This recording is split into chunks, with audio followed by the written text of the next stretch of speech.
That'll be $1,000.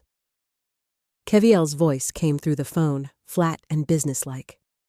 No warmth. No negotiation in his tone.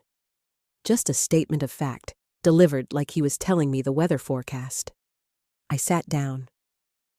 My legs wouldn't hold me anymore. Keviel, what are you talking about? My voice sounded strange in my own ears. Distant, like someone else was asking the question. You want to see the kids this weekend? That's $1,000. The words didn't make sense. Not in any language I'd ever spoken. I'd raised this man, changed his diapers, paid for his college, worked double shifts to make sure he had braces and band camp and everything a child could want. And now he was telling me that access to my grandchildren, to Liam and Sophie, who I'd held in the hospital the moment they entered the world, came with a price tag. I didn't hang up. I couldn't move at all. I don't understand, I whispered. It's simple, Mom. You want to be part of their lives? That costs $1,000 per visit. You can see them once a month. That's $12,000 a year. That's the deal. The phone felt heavier than it should. I looked down at my hands. They were shaking. Not the gentle tremor of age. I'd had that for years. This was different. This was the shaking that comes when your entire world tilts on its axis and you realize the ground beneath you was never solid at all. My son had become a stranger. I'm Eliora Hunt. I'm 62 years old. I've spent the last 40 years building a life that meant something. I raised 3 children, Keviel, Dilyara, and Leoar, in a small house in Portland that my late husband Marcus and I bought with every penny we had. I worked as a nurse for 37 years. I know about pain. I know about loss. I know about the specific kind of anguish that comes when you watch someone suffer, and you can't fix it. But nothing in those 37 years of nursing, nothing in my 62 years of living, had prepared me for the moment my youngest son told me he was going to charge me to see my grandchildren. The phone call had come on a Tuesday morning in March. I remember because I'd just finished my second cup of coffee and was planning to spend the afternoon in my garden. Spring was coming. The crocuses were already pushing through the mulch. I was thinking about planting new roses this year. Maybe the David Austin variety that Dilyara had recommended. Life was quiet, manageable. I'd learned to be content with quiet after Marcus died 5 years ago. Then Keviel called and quiet became impossible. I set the phone down slowly after he hung up. Carefully, like it might explode if I wasn't gentle with it. The kitchen suddenly felt too small. The walls were the same pale yellow they'd been that morning, but now they seemed to be pressing in. I stood up, sat down again, stood up again. My hands wouldn't stop moving. The rational part of my brain tried to construct an explanation. Maybe this was a joke. Keviel had never been particularly funny, but maybe he'd changed. Maybe this was some kind of test. Maybe he was angry about something, and this was his way of expressing it. But the rational part of my brain was being drowned out by a louder, more insistent voice that kept repeating one word. Why? Why would my son do this? Keviel was 34 years old. He worked in tech, something in software development that I'd never fully understood despite his many attempts to explain it. He made good money, very good money.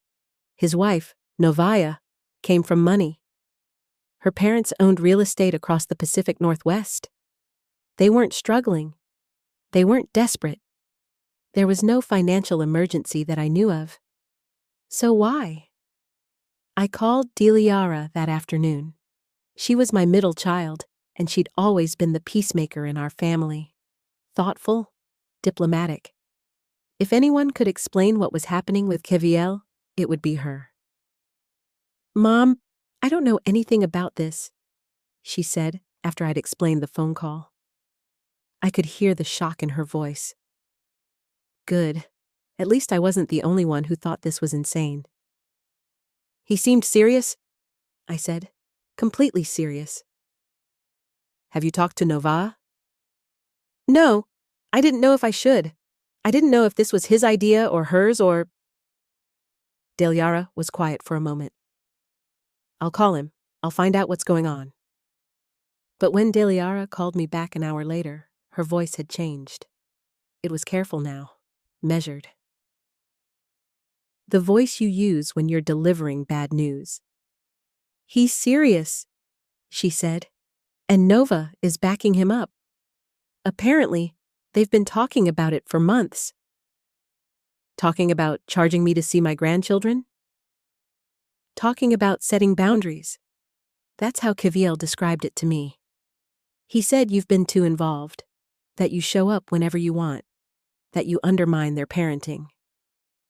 I stood in my kitchen and tried to remember the last time I'd shown up at Keviel's house without calling first. I couldn't. I always called. I always asked if it was a good time. I'd been raised to be considerate, and I'd raised my children the same way.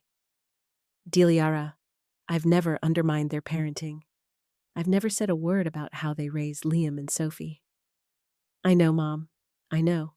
But that's what he's saying. So what am I supposed to do?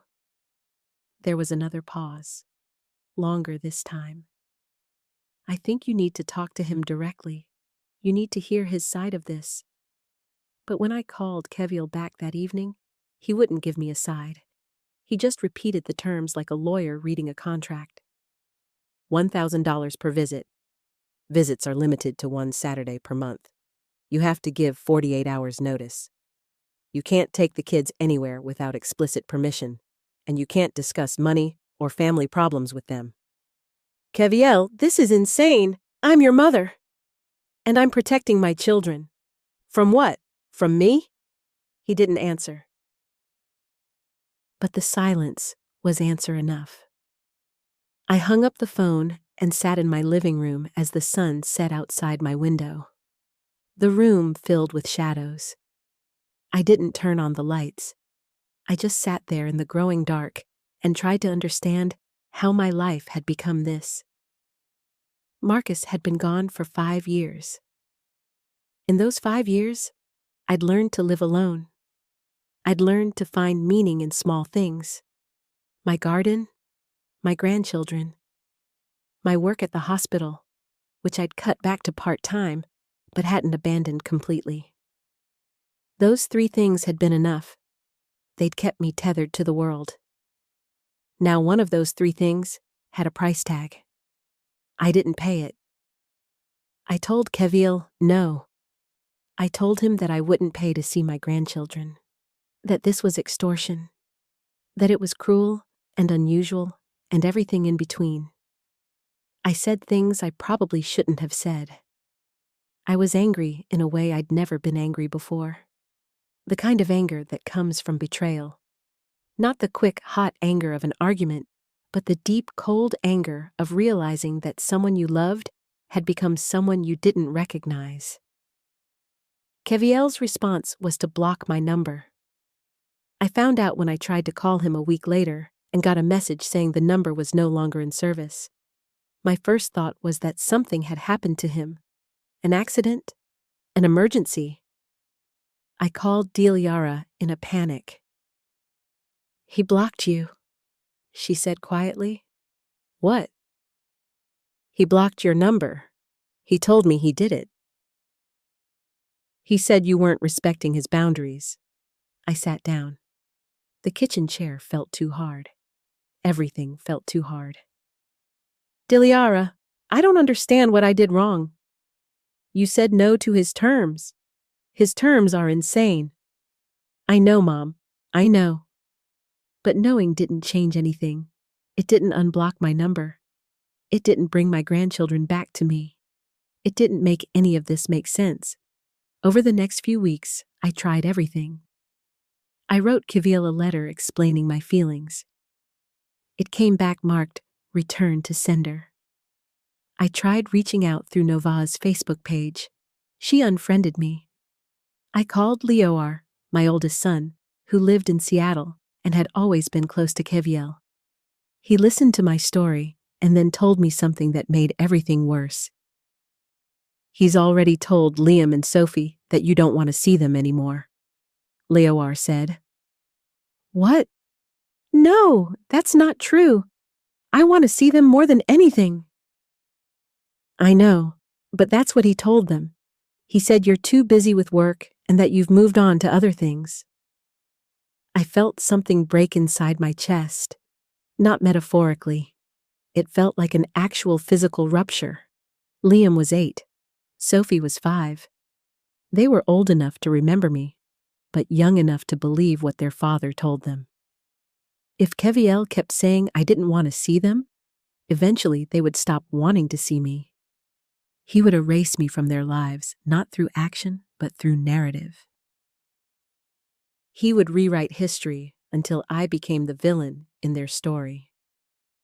Leoar, you have to help me. You have to tell them the truth. I can't, Mom.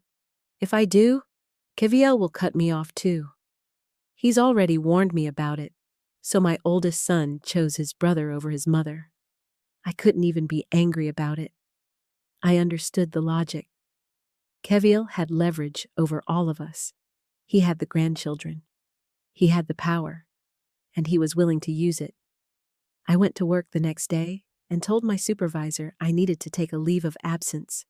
I couldn't focus. I couldn't be present with patients. I was too busy constructing elaborate plans in my mind. Plans to somehow get to my grandchildren. Plans to explain to them that I loved them. Plans that were all fantasy because I had no legal standing. They weren't my children. I had no rights to them. I was just a grandmother, and grandmothers could be erased if the parent decided to erase them. That night, I sat at my kitchen table with a piece of paper and I did the math. $1,000 per visit, 12 visits per year, $12,000 per year. I had savings. Not a lot, but some. I had my pension from the hospital. I had the house, which was paid off. If I was very careful, if I cut back on everything else, I could do it. I could pay to see my grandchildren. The realization felt like swallowing poison, but it was also a lifeline. It was a way forward. It was the only way forward. I called Keviel the next morning. I'd written out what I wanted to say, and I read from the paper so my voice wouldn't shake. I'll pay your $1,000. I want to see Liam and Sophie. I want to see them this Saturday. There was a long pause on the other end of the line. I could almost hear him thinking, calculating, deciding whether he'd won. Okay, he said finally. Saturday at 2 o'clock, cash only. Cash? I don't want a paper trail. Of course he didn't, because this was extortion. We both knew it, but we were going to pretend it was something else. We were going to call it boundaries. We were going to call it parenting. We were going to dress it up in the language of self-care and protection until it looked almost reasonable. I hung up and I cried. I cried harder than I'd cried since Marcus died. I cried until my face was swollen and my throat was raw. And then I went to the bank and withdrew $1,000 in cash. Saturday came. I drove to Keviel's house with the money in an envelope in my purse. The house was beautiful. It was in one of the nice neighborhoods in Portland, the kind with big trees and well-maintained lawns. Keviel and Nova had done well for themselves. The irony of that wasn't lost on me. When I knocked on the door, Nova answered. She looked at me like I was a stranger, or worse, like I was something she'd scraped off her shoe. "Come in," she said, not warmly. The house was immaculate. Everything was in its place. The living room looked like it had been decorated by a magazine. There were no toys on the floor, no evidence of children at all. "Liam, Sophie," Nova called toward the stairs. "Grandma's here." I heard the sound of small feet running. My heart seized. I hadn't seen them in 3 weeks. 3 weeks. It felt like a lifetime. They came around the corner and stopped when they saw me. Liam, who was 8 and usually so quick to hug me, hung back. Sophie, who had always been my little shadow, looked uncertain. "Hi, Grandma," Liam said carefully.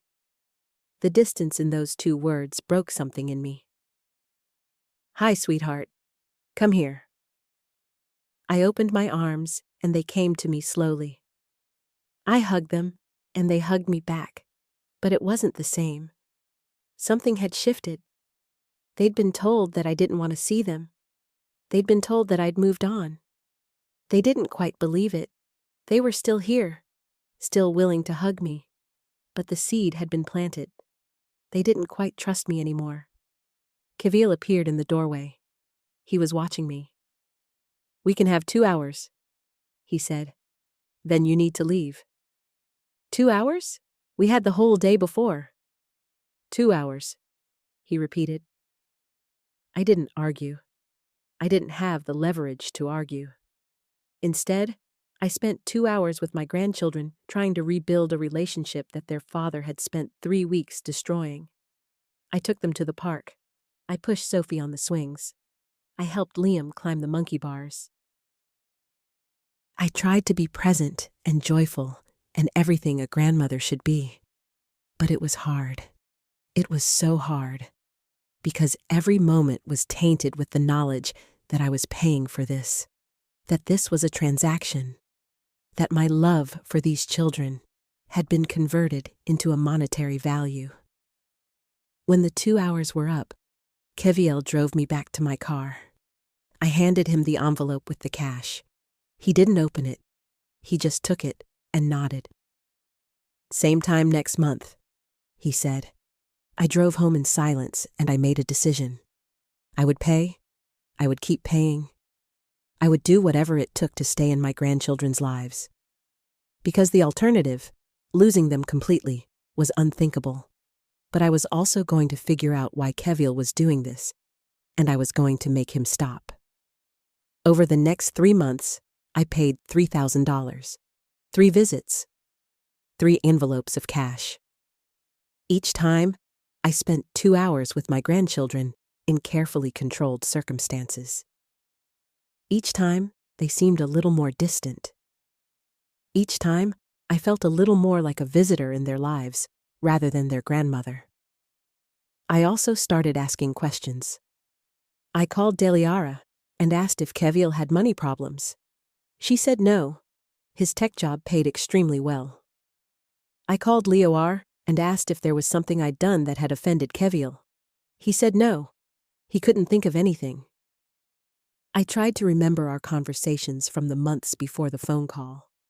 Had I criticized his parenting? Had I said something about Nova?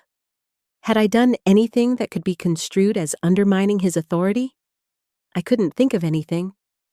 So I decided to do something I'm not particularly proud of. I hired a private investigator. His name was Steo Bailey, and he came recommended by a friend of Deliara's who'd used him for a background check on a business partner. Steo was in his 50s, with gray hair and tired eyes. He listened to my story without judgment and without surprise. "I've seen this before," he said. "Usually it's about control." "Control?" "Yeah. Sometimes a parent wants to establish dominance over another parent or grandparent. They set up these arbitrary rules and fees. It makes them feel powerful." "But why would Kevil want to feel powerful over me? I'm his mother." "Maybe that's exactly why," Steo said. "Maybe he's been waiting his whole life to turn the tables." I didn't like that answer. I didn't like the implication that my son had been harboring resentment toward me for years. But I was desperate for answers, so I hired him. Steo spent 2 weeks investigating. He looked into Kevil's finances. He looked into his work situation. He looked into his relationship with Nova. When he came back with his report, he had something interesting. Your daughter-in-law comes from money, he said. Her parents are very wealthy. They own commercial real estate all over the Northwest. But there's something else. Nova's parents are extremely controlling. They have a history of using money as leverage to get their children to do what they want. What do you mean? I mean that Nova grew up in an environment where love and money were intertwined, where access to the family was conditional on compliance. I'm guessing that Keviel married into that system and adopted it. The pieces started to fit together. Nova's coldness toward me, her unfriending me on Facebook, the way she'd backed up Keviel's demands without hesitation. She hadn't invented this system. She'd brought it with her from her own family. So what do I do? I asked Steo. That depends on what you want. If you want to see your grandchildren, you keep paying. If you want to stop paying, you're going to have to be willing to lose access to them. There's no middle ground here. Your son has set up a system where compliance equals love, and non-compliance equals rejection. I left Steo's office feeling more lost than ever. Because he was right. I didn't have a good option. I could keep paying and slowly bankrupt myself while my grandchildren grew up thinking this was normal. Or I could stop paying and lose them completely. I went home and I sat in my garden. The roses I'd planted that spring were blooming. They were beautiful, red and full, and exactly what I'd imagined when I'd planted them. I sat there and I cried again. Not angry tears this time. Sad tears. Grieving tears. I was grieving my relationship with my son. That night, I called Lear. I asked him to come to Portland. I said I needed to talk to him about something important. He came the next weekend. He drove down from Seattle, and we sat in my living room and I told him everything. I hired a private investigator. I said, I need to know if there's something I'm missing. I need to know if I did something to cause this. Leor listened, and then he said something that surprised me. Mom, you didn't do anything. Keviel's always been like this. Do you remember when he was in high school? He used to keep score of everything. Every favor I did for him, he'd want me to pay back in equal measure. It wasn't about love. It was about transactions. I don't remember that. Because you were working so much. You were always at the hospital. You didn't see it. The words hit me like a slap. I'd worked so hard to provide for my children. I'd worked double shifts so they could have music lessons and sports equipment and college funds. I'd sacrificed time with them because I thought I was giving them something better. But what if I'd given them something worse? What if I'd given them a father who was absent and a mother who was absent, and they'd learned to measure love in the only currency they understood? Money? What do you think I should do? I asked Leor. I think you should stop paying. I think you should call Keviel and tell him that you love him and you love your grandchildren, but you're not going to participate in this system anymore. And then I think you need to be prepared for the consequences, which are, he'll cut you off completely. He might tell Liam and Sophie that you abandoned them. He might poison them against you. You might not see them again for years. Maybe not until they're adults and they can make their own decisions about having a relationship with you. I looked at my son. He looked so tired, so sad, like he was carrying the weight of something heavy. Have you considered cutting him off? I asked. Every day, Leor said. But I have a daughter. She's Liam and Sophie's cousin, and I keep thinking that maybe if I stay in the picture, I can be a voice of reason. I can tell them that this isn't normal. I can be there for them. Even though it means paying for the privilege? He hasn't asked me for money yet. But yeah, I think I'd pay if he did, because I can't abandon them. I understood that. I understood it completely. But I also understood that I couldn't do it anymore. I couldn't keep paying for access to my grandchildren. It was destroying me. It was destroying my relationship with them. It was teaching them that love was a commodity to be bought and sold. I made my decision that night. The next morning, I called Keviel. "I need to talk to you about something," I said. "If this is about the money, the price is going up. It's now $1,500 per visit." The words hung in the air between us. 1,500. He'd increased the price because he could. Because I'd been paying. Because I'd proven that I would do whatever it took. "No," I said quietly. "No? No. I'm not paying anymore. I'm not paying 1,500. I'm not paying 1,000. I'm not paying anything." There was a long silence on the other end of the line. "Then you won't see the kids," Keviel said. "I know." "You're okay with that?" "No, I'm not okay with it. But I'm not going to participate in this anymore. I love you, Keviel. I love Liam and Sophie, but I won't buy my way into their lives." "Then you're choosing to abandon them." "That's not what this is." "That's exactly what this is. You're choosing your pride over your grandchildren. I'm choosing my dignity over a system that's destroying all of us." He hung up. I sat there with the phone in my hand, and I waited to feel relief. But relief didn't come. What came was a profound sense of loss. I just cut off access to my grandchildren. I just made a choice that might cost me years with them. Maybe it would cost me forever. But I couldn't do it anymore. I couldn't keep paying. The weeks that followed were the hardest of my life. Harder than when Marcus died. Harder than anything I'd experienced in my 62 years. Because at least when Marcus died, I had the comfort of knowing that our relationship had been real, that his love had been genuine, that it hadn't come with conditions. With Keviel, I had nothing but questions. I didn't hear from him. I didn't hear from Lior about what was happening with Liam and Sophie. I didn't know if they were asking about me. I didn't know if Keviel was telling them that I'd abandoned them. I didn't know anything except that I'd made a choice, and now I was living with the consequences. I went back to work full-time. I needed the distraction. I needed to be around people who needed me. At the hospital, I was useful. I could help. I could make a difference. At home, I was just a woman whose son had erased her from his life. 2 months passed, then 3, then 4. I just finished a shift one evening when I got a call from a number I didn't recognize. I almost didn't answer it. "Hello? Hi, is this Eliora Hunt?" A woman's voice. Young, nervous. "Yes?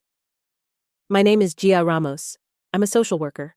I'm calling about your son Keviel and your grandchildren." My heart stopped. "What happened? Are they okay?" "They're fine, but I've been assigned to investigate a complaint that was filed against your son regarding financial exploitation of family members." I couldn't process what she was saying. "I'm sorry, what?"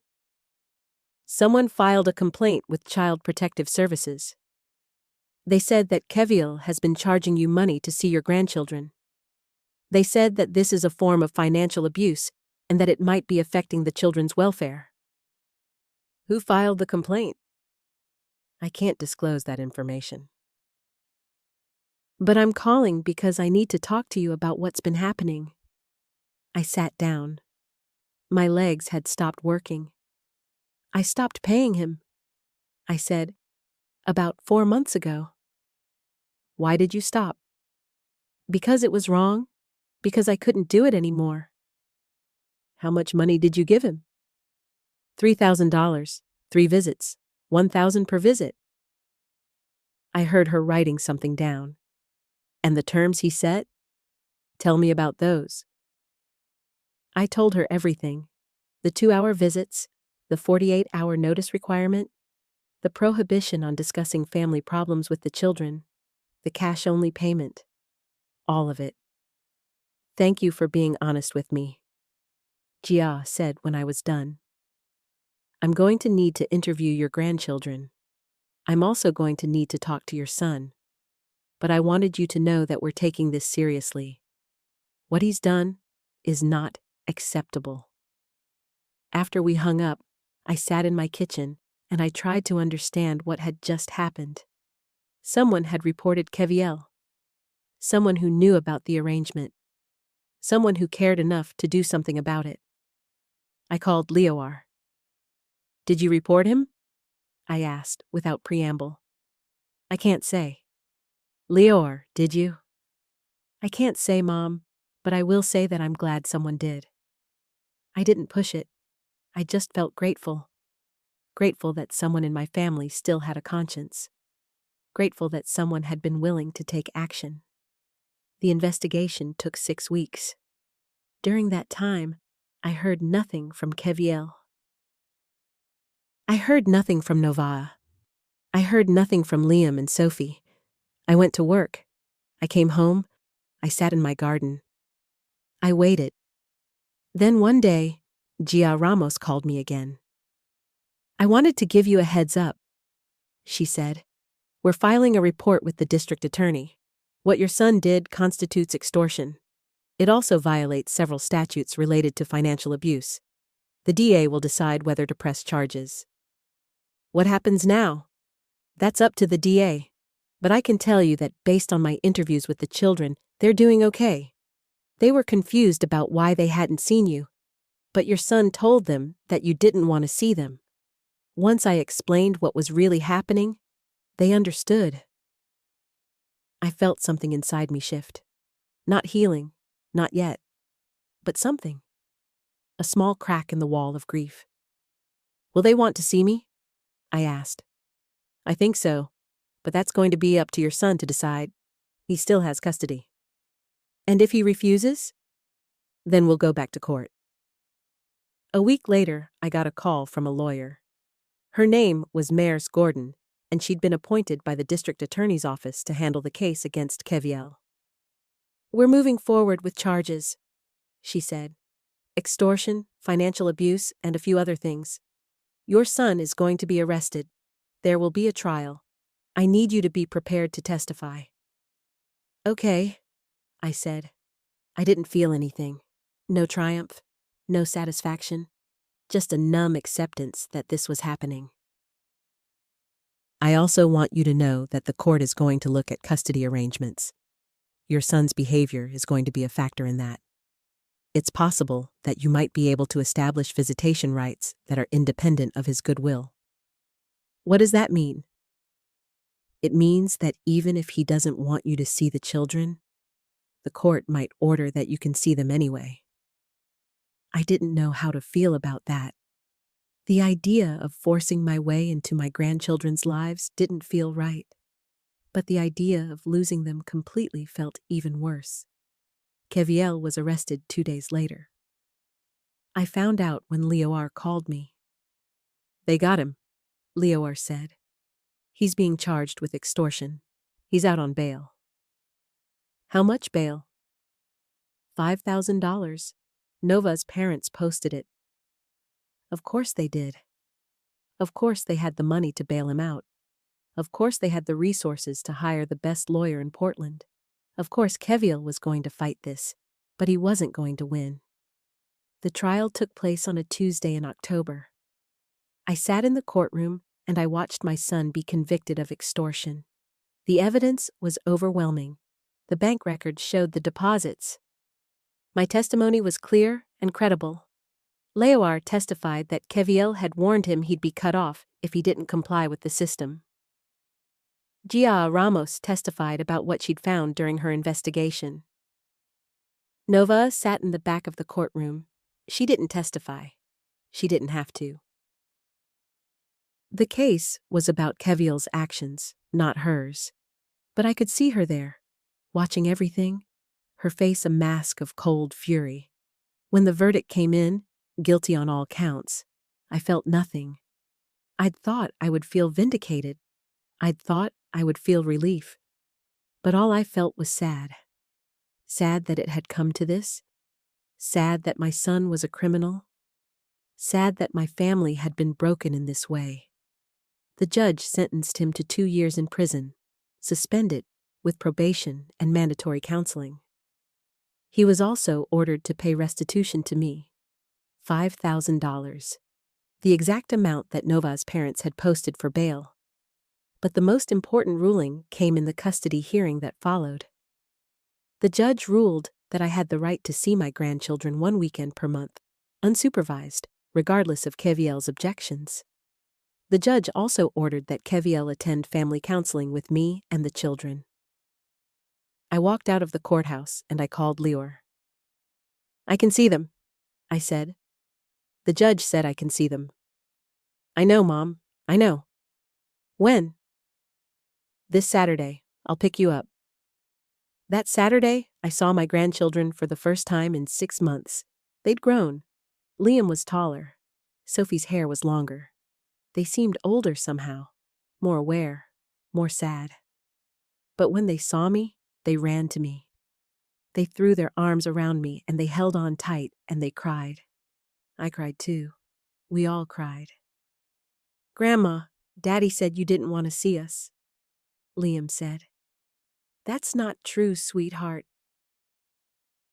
I've wanted to see you every single day. But your daddy was making it very hard for me." "Why?" Sophie asked. I looked at my granddaughter and I tried to figure out how to explain the concept of extortion to a 5-year-old. I settled on the truth. "Because sometimes people do bad things when they're angry or hurt, and your daddy was angry. But he's going to get help now. He's going to learn to be better." I didn't know if that was true. I didn't know if Keviel would ever truly understand what he'd done or why it was wrong. But I had to believe it. I had to believe that people could change, that families could heal, that love could survive even the most profound betrayals. The months that followed were a process of rebuilding. Keviel attended the mandatory counseling. I attended too. It was painful. It was difficult. There were moments when I wanted to walk out and never come back, but I didn't. I stayed. I listened. I tried to understand my son. And slowly, something shifted. In one session, Keviel broke down. He talked about feeling powerless his entire childhood. He talked about watching me work such long hours and feeling like I didn't care about him. He talked about his father being absent and about how that had made him want to create a system where he had control, where he could never be abandoned because people would have to comply with his terms. "I wasn't trying to hurt you," he said to me. "I was trying to protect myself."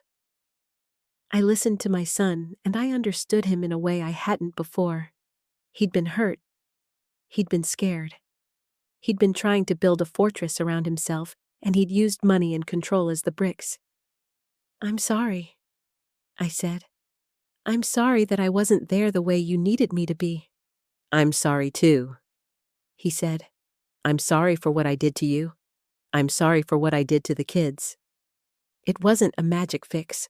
Our relationship didn't instantly heal, but it was a beginning. Over the next year, things slowly improved. Keviel continued his counseling. He started spending more time with Liam and Sophie without Novaa controlling every moment. He started being a better father, and slowly, he started being a better son. He never asked for money again. He never set up another system of control. He let me see my grandchildren whenever I wanted. One day, about 18 months after the trial, Keviel called me. "I want you to come to dinner," he said. "All of us. You, me, Novaa, Liam, Sophie, Lior, everyone." I almost said no. The thought of sitting at a table with Novaa made my stomach turn, but I also knew that I had to try. I had to be willing to move forward. "Okay," I said. "I'll come." The dinner was awkward at first. Novaa barely spoke to me. But as the evening went on, something shifted. Liam started telling a story about something that had happened at school. Sophie laughed. Leor made a joke. And slowly, we became a family again. Not the family we'd been before. We'd been changed by what had happened. But a family, nonetheless. After dinner, as I was leaving, Keviel walked me to my car. "I know I can't undo what I did," he said. "No, you can't," I agreed. "But you're trying to be better. That matters." "It does?" "Yes, it does." He hugged me then. It was the first real hug he'd given me since before the phone call, and that was the point of no return. It wasn't enough to erase the pain, but it was something. It was a beginning. Today, 2 years after that first terrible phone call, things are different. I see my grandchildren regularly. Not because I'm paying for the privilege, but because they want to see me. Liam is 10 now, Sophie is 7. They're happy, they're healthy, they're learning that love doesn't come with a price tag. Keviel is in a better place too. He's still in therapy. He's still working on his issues. But he's trying. He's genuinely trying to be a better person. Nova and I have never become close. But we've reached an understanding. She still comes from a family where love is conditional and money is leverage. But she's starting to question that system. She's starting to see that there might be another way. I've learned a lot from this experience. I've learned that sometimes the people we love will hurt us in ways we never expected. I've learned that money can be used as a weapon. I've learned that family bonds are fragile and require constant attention and care.